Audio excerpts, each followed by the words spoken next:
A State of Mind with Coach E. What's up with it? What's up with it, man? It's your favorite coach, Coach E. And today I got a special guest, man.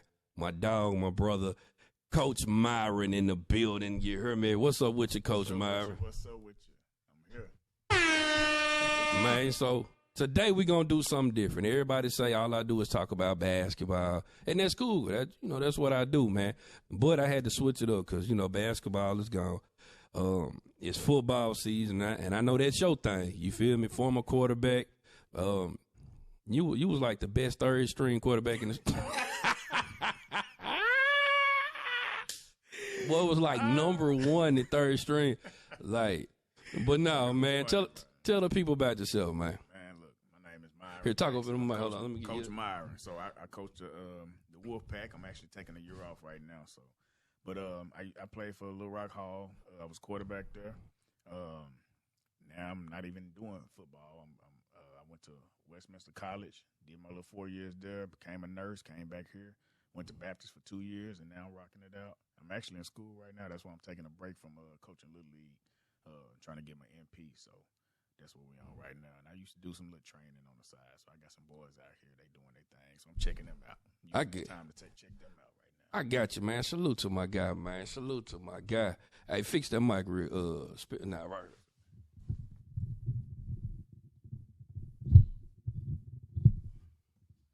Oh, yeah, we straight now. Can you hear yourself? Yeah. All right, so we'll get into that. I was going to ask you something, but we're going to keep it. Little League football, not to put you on the spot, but where would you say the state of Little League football is today? Is we in good shape, bad shape? Is it still on track? Like, what's your opinion right now? You put me on the spot, D. Yeah. Well, just your honest opinion. We ain't got to get in depth. I think if we can come together, we'll be on the right track. I feel like we're not together at all. So when you say come together, like just everybody work together, put all the egos to the side, and just come together collectively. I got you. Do you feel like there's too many leagues? Yeah, I do. I think we should all come together, honestly. And I get the AAU side of you got travel ball, but I think in Little Rock we should have something where it's one league and we all play each other. It shouldn't be no, I guess, division with that, if that makes sense. Yeah.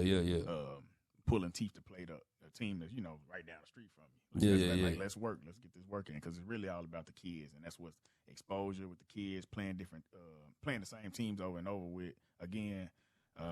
Twice, you know what I'm saying?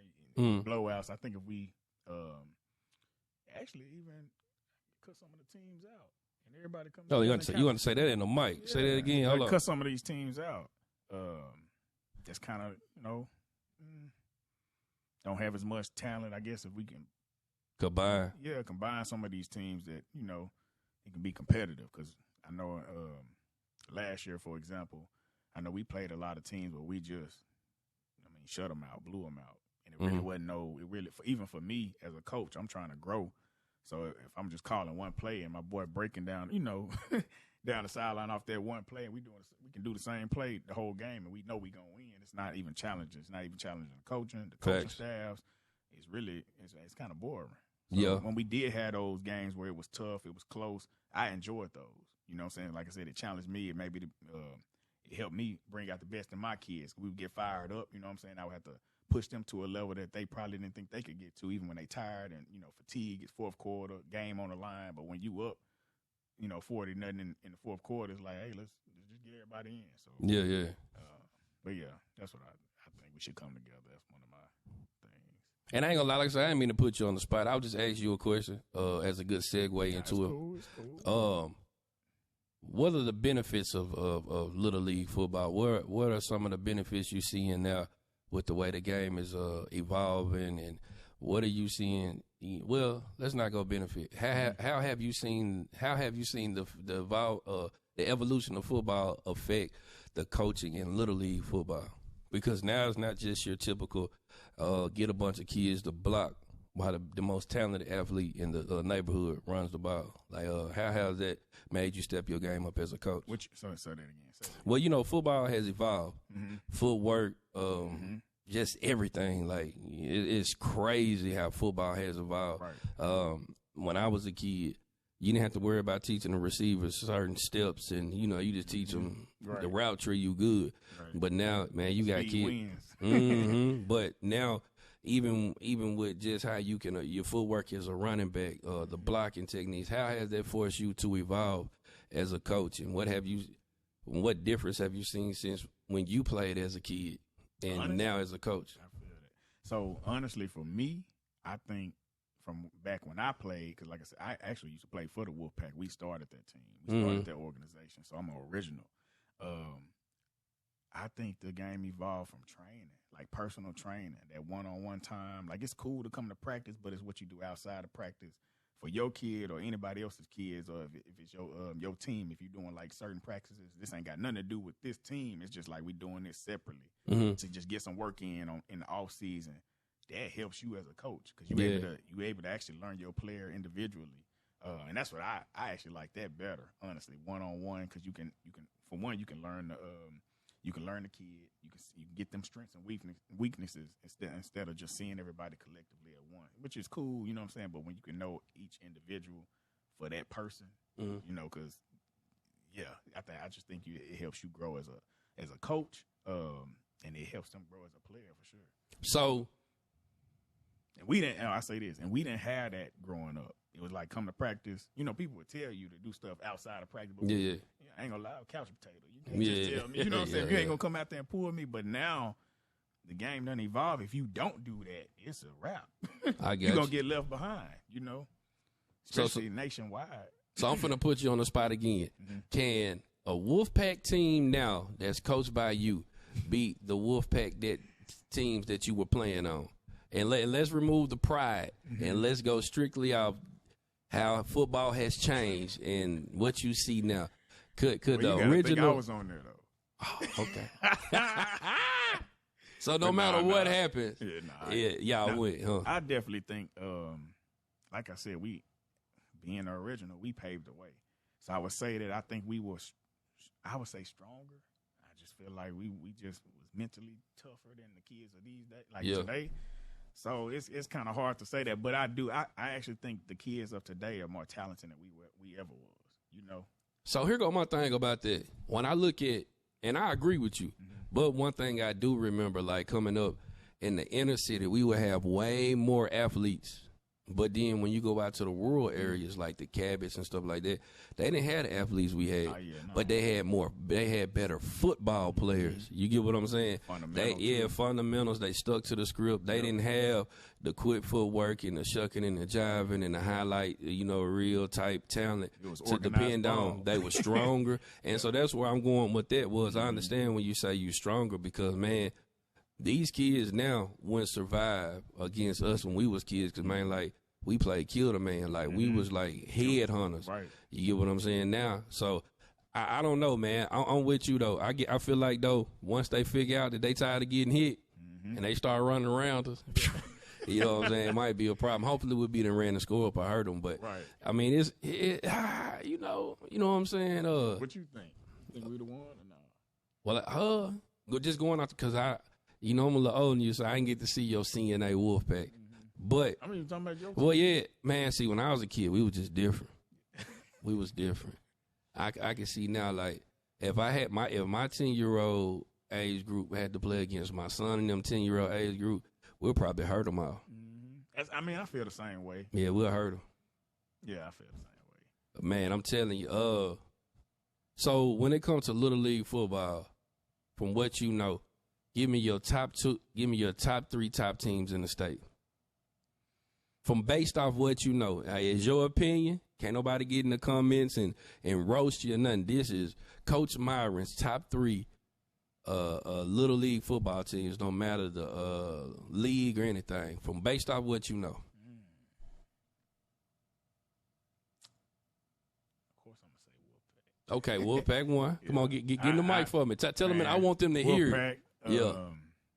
Wildcats. Oh, Wildcats. Okay. Yeah, we battle with them all the time. I respect that program 100%. So is that two teams from the IYFL? Two teams from the IYFL. See a little bias. Ooh.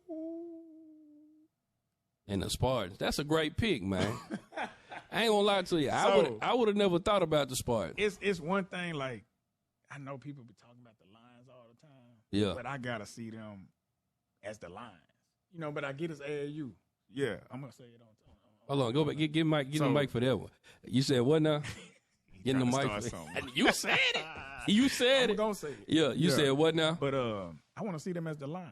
Like if we play, like I said, you can get in that tournament ball and all that kind of stuff. But like I said, when we say line them up, I need your team there. I don't want your team plus 11 others. I need your kids. The ones you coaching all the way through the season that show up to your practice every day. Yeah. So we can battle it out then and see who really, number one. But I get them kudos. They've been doing their thing. It's no hate.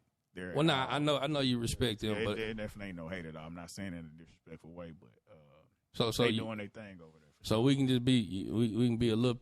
I don't even like saying the word petty. Let's be a little more specific. Mm-hmm. The state tournament last year in Pine Bluff. Let's talk it. This where this is coming from. Mm-hmm. And once again, I love Reggie. I love Mike. Y'all know this is not one of those shows that create controversy, but this is just fun Little League football talk. Right. We not bashing anyone, so please, people listening, don't make this about we just having fun talk, good competitive talk. So I remember last year in the state tournament, TTA was playing. Both my boys play for TTA, and I seen you playing the Lions against Coach Mike Diddy. Right. I remember you were saying that they had some added players. Oh yeah, for sure. So it wasn't their original team. That's what I'll say. Like I said, okay. they won for sure. It was 6-0. But my thing was we had our original team. And honestly, all of them really wasn't there. We had to play with some boys. Come on, give me the mic. Come on, I want you to see the good stuff. Yeah, we actually played with some boys that probably didn't even play that much throughout the season that we had to bring along just to make sure we had some subs and stuff like that. But that's them boys that we like groomed in a sense. You know what I'm saying? We practiced with them every day. Like we actually worked with them boys. You know what I'm saying? So we was confident in their skills and abilities when we got there, no matter who we played. Like I said, it's tournament ball. I would even go to the extent to say, as a young coach, tournament ball. I'm kind of like a little old school. I'm bringing my team. I'm going with my Warriors. Like I don't feel like I gotta add, just to compete with you.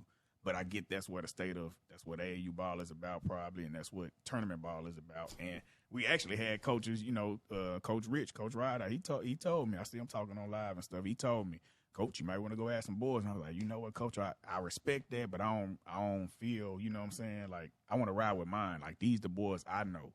You know what I'm saying? So, but he was like, in order to compete, you're going to have to add some boys. But I was like, I'm cool with riding with mine. My boy's tough.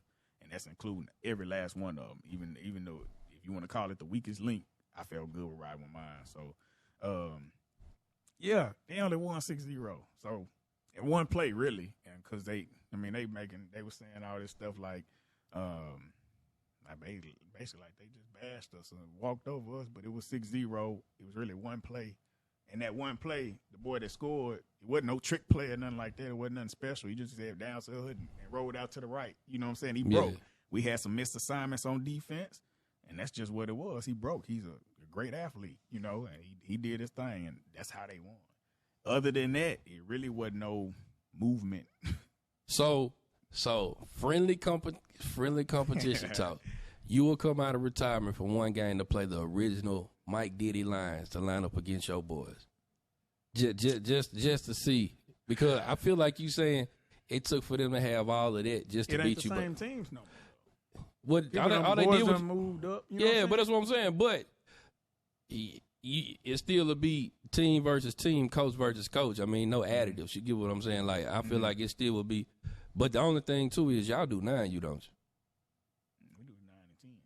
So y'all do 10, you? Mm-hmm. Okay, well that's straight then. So yeah, y'all might make that happen. But see, they already trying to make that happen with the 10U. But so what? I ain't been out there. You had 8U last year, right? I had 8U. So yeah, it'll be 10U this year. Yeah, you say that. Yeah. I'll be there when it happens. I won't be, coaching because I ain't been out there. Yeah. Well, hey man, I'll be out there on the sideline for sure. Mike did it. My boy said, "What's up? Yeah. Line them up." Yeah. Hey man, listen, I'm just the guy that's trying to make it happen. Everybody know my kids play for the Spartans. So I don't have a dog in the fight, but I just enjoy bringing back that old school feel, competitiveness, to the culture. Hey, Mike, I know my kids. I line them up. What's up? I call them right now. We can pick a Saturday. Man, suit them up. We're going to get Mike on the show. Man, hey. And I already know now that we done spoke on the lines, Reggie might give a little smile 2 cents. Yeah. So when you say we need to cut back some teams, we're not going to say any specific teams, but would you feel like if we just did one big league, and each league right now would be broke something like a division, and then you play within your division in one, and maybe 2 or 3 non-division games, then have a tournament? Yeah. You would like that? Yeah, that'll work. Because the state tournament, everybody doesn't get in the state tournament.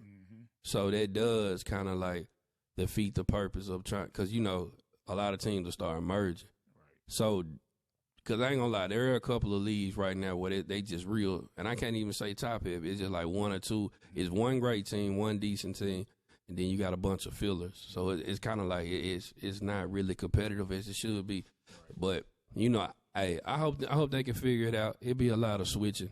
That's one. Go ahead. I'll say this: with it being a whole bunch of teams, I'm just hoping that the kids are getting to spread it out like that. They getting that attention they need. Yeah. So even once they leave Little League, they still developing. You can lose every game, but as long as it's player development, I'm actually cool with that. Okay. You know what I'm saying? So I wouldn't honestly. I'm Wolfpack till I die. But I was telling somebody the other day, as far as like recruiting, I'm like, shoot, we got 45 out there. I remember we had this situation last year. It's just on one age level.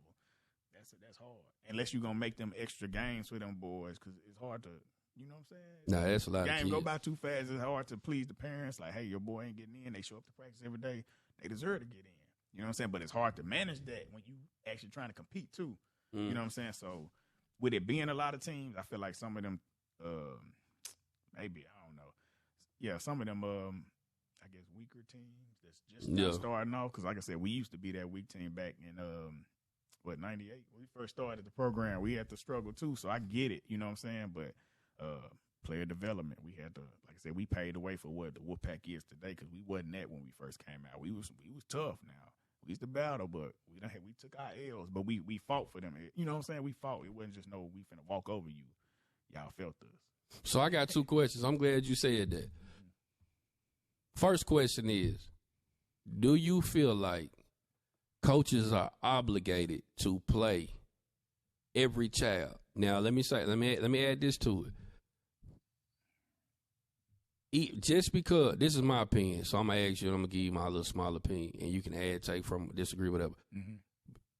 Just because I hold on my opinion, do you feel like every coach is obligated to play every child just because the parents bring them to practice? Or do you feel like it's more than that, just bringing your child to practice? Or because you paid your fee? I wouldn't say obligated, because you also don't want to put a kid out there that's not ready. Yeah. They end up getting hurt. So you actually got to look at that side of it, too. So or it costs a touchdown. Yeah. See, that's the competitive nature of you. Yeah, the little boy run by. I didn't know. Yeah. Life lessons. Yeah. From that. So that's a learning curve. Yeah. As a coach, you got to be able to put your pride to the side too, and coach them up on that. Oh yeah, coach. Yeah. It just won't be during game day. Yeah, no, and that's where I'm getting at. So they got to be ready. So if you ain't getting them ready in practice, or they say you getting them ready and they not ready for the game, then no. That's my answer. So how much is on the parent? So a lot of times when I go to my son's practices, you might have so many kids out there, but there's so many layers to this issue. How many times have you been in practice and you had 15 kids that stand on the sideline because you're trying to implement your defense, and it's important that you at least know the first string offense and defense know what's going on, and then maybe the guys who will get to play, but you got 15 other guys on the sideline who's picking butterflies, playing butterflies, picking the grass. How much is it on the parents to sit back and identify that, hey, my son doesn't even really get to participate in practice. And I don't know how much of it is on the coach and how much of it is on my son. But if you bring your child to practice and you see they're one of those kids who kind of get left behind, and it might be the coach's fault, but do you feel like the parents should start keeping it real and adjust their expectations about playing time? I do. And also, I feel like from a coaching staff, like this is what we did. We had the same issue because, like I said, we always got a lot of boys. We would utilize them and go do something else like training, skills and drills. It'll be a skills and drills. Hey, you come over, get out the way. Yeah, come here, do some ladder work or something. Footwork. So we'll do that tackling drills. Like they can always be taught something. That's about player development. So that way, if you building up your weakest link, you a strong arm. You know what I'm saying? So that's how we looked at it. But like you said, it's hard to do that every day. Depending on how many coaches you got coming to practice, like faithfully. You know, the personnel you got really. But see, this is where I feel like the organization fails. Mm-hmm. If I know I'm only going to play 15 kids, it's hard to turn around and turn that money down. Like 45 kids on a roster, that's lucrative. That's what it comes to, though. And so it's like, I think it's a little 50-50 on both. Mm-hmm. But I do feel like, man, when it comes to actually playing, I feel like parents have to understand that just because I bring my child to practice doesn't guarantee him playing time. Mm-hmm. Because we are now in the era where you literally have to do work at home. Yep. This is not, I mean, even though I still have my own little beliefs on Little League football and if it's effective or not, I still feel like, though, man, there's a major skill gap from now in yesterday's football. So it's like these kids don't go outside enough. Nobody, they not dieting right. They're not hydrating right. And a lot of these kids just don't care. We're living in a much more fortunate time period where kids don't have to go outside. They don't even care to go outside. Right. Like, you can't even punish kids from going outside no more. You feel me? Like, I was devastated when mama told me, my daddy told me I could go outside. So my point is like, they don't have the will or the determination to be the best. And you only get a few. So I just feel like parents have to understand that, man, this is deeper than just signing your kids up just as making them a man activity or, roughing them up activity or a babysitting activity. And it's like, man, now. Yeah, but at the same time, yeah, it's an investment. But at the same time, like, you really got to know what you're doing out there. Mm-hmm. You feel me? Like, there was a time where you can just stand there. And as long as you stand there, but like, now this is crazy. Yeah. And then, and so I really do feel like the miscommunication and the messed up expectations and just all the great things that go on to this, it really just, man, it creates a problem. Mm-hmm. Because I ain't gonna lie to you, as a basketball coach, I don't want over 8 or 9 kids on my team. I really don't want that many kids, but if it makes sense, it makes sense. Right. But I'm not doing it for the money. Mm-hmm. Because I really just want kids especially on my travel team who ready to go. Yeah. But do you feel like coaches need to do a better job of keeping it real? Or team directors and owners of putting a cap on how many kids they take? Yeah, I do.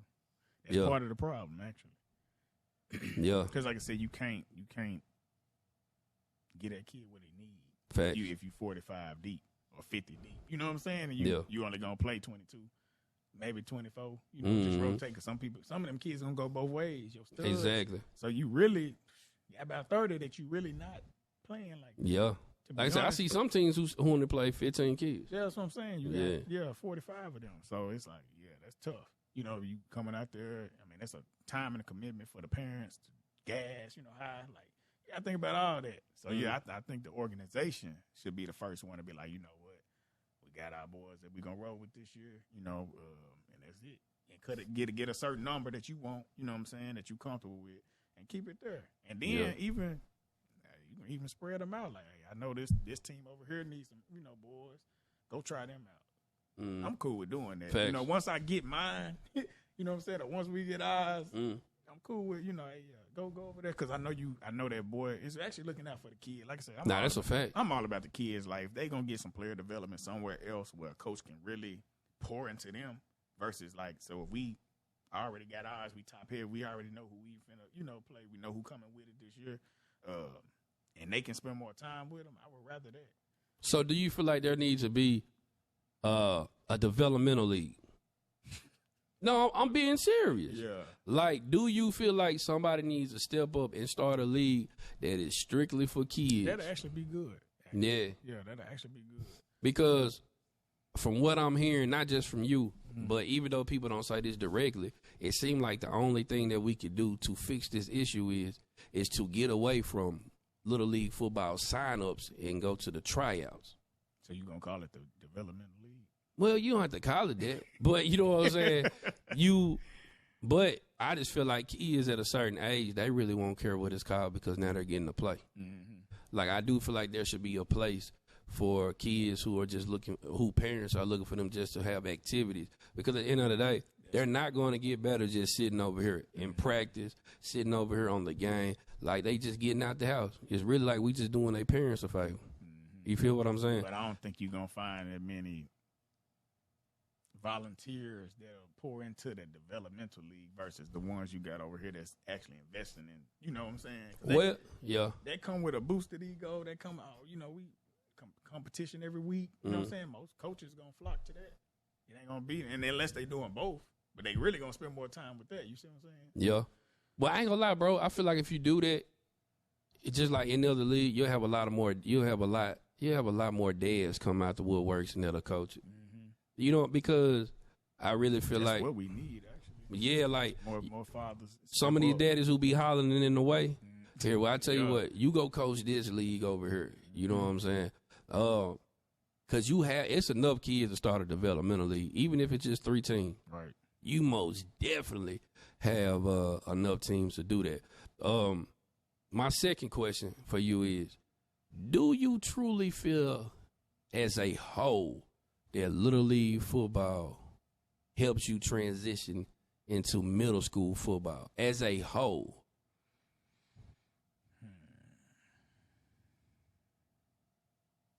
And why you think of that? I'm going to say that I see a lot of Little League footballs coaches brag about these were these players, these were my players, did it, and we did it. And that's cool. I have no knock on that. Mm-hmm. But the difference between Little League football and Little League basketball and a basketball coach bragging about them being their kids, they actually keep them through the whole climb through school. And you have them year-round, whether it's the skills and drill, even if you can't play them. And then when spring and summer hit, you got them.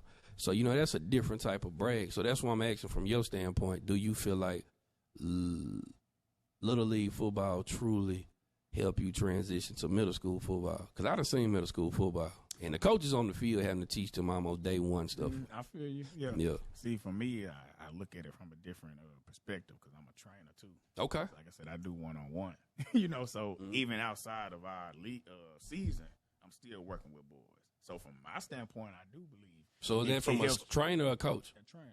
But as a Little League, nah. Oh, that's like I said, they some people not teaching I guess the skills and drills that they actually need for the next level. Even when you're talking about going to camps, in the summertime, like some of them kids don't even know how to do like ladder footwork. Like that's basic. Facts. You know what I'm saying? So I encourage everybody to start that early. Like they need to start that at like 5, 6, 4. Like just learning like the step. Even if they walking through it, just learning that that rhythm. You know what I'm saying? Because that's all it really is a rhythm. Get it down packed. And once they shoot 9, it's crazy. I done seen it, so that's why I'm saying I'm speaking on it because I done seen it. So for clarity, because I don't want to throw you over the bridge. Over the boat. Mm-hmm. You are saying that Little League football does help some transition, but as a whole, it doesn't help more people than it doesn't, correct? Because I to see some kids come out of Little League football who go to middle school ready. But a lot of times in Little League football, they was ready. Some of them just studs, though. Yeah, studs. You know what I'm saying? Some of them just like that. Period. Yeah. No matter what you put into them, you just put them out there on Saturday, they come to your practice. That don't necessarily mean you really working on them. You know what I'm saying? Mm-hmm. So some of them just got it. Now I'm with you on that. So it really depends on what the coaches, like what you pouring into them, really, if they ready for that next level. But if you're not really paying attention to them because you got so many or whatever the case may be, or you just showing up, you know what I'm saying? This is my squad, on Saturday, and y'all winning because you got them studs. Mm-hmm. Like that's why I take pride in like being honestly a trainer because you able to actually like pour into that. You able to actually see that growth from different age levels. Mm-hmm. And then when they evolve, it's like, dang, like I'm like I said, when I'm stepping back, I'm pleased to go see my boys. I'm honored to go see my boys play at different high school levels now.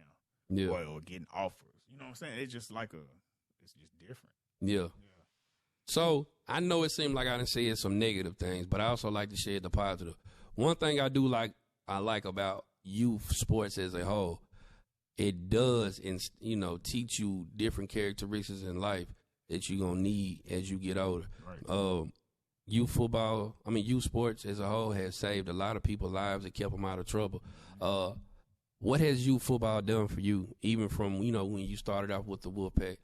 Tell us something about what the Wolfpack organization has done for you. Tell me some things that football as a whole has done for you. And then just talk about, how, who you are today and what did you take from that and how it helped you now. Man, football, I just say it saved my life like it saved a lot of kids' life.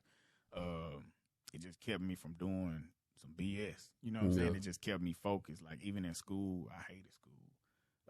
And people look at me like, man, you did so much school. You know what I'm saying? I'm in school right now, but like I know what it takes. I know what I got to do to get to where I got to go, so I just got to get through it. Football was that balance. Like, that was like my therapy almost. It was like I learned so many lessons in football. It's almost like a second father type thing. And then coach, you got all the coaches out there that's, you looking up to them. You actually learning from them, their mistakes, and you learning what they pouring into you. So it's like it's a family environment, and that's what I love about it, because I'm a family oriented guy myself. So I even instill in my boys that I'm coaching, because now I'm in that coach mode versus the player mode. So I always teach them, like, we more than a team, we a family. That's one of my sayings. So, and I'm big on that, and I want them to. It's like a brotherhood. You know what I'm saying? It's almost like fraternity, if you want to get think about it like that, because everybody want to be included in something. So it's almost like it's like a frat in a sense. If you want, like I said, you want to think about it like that.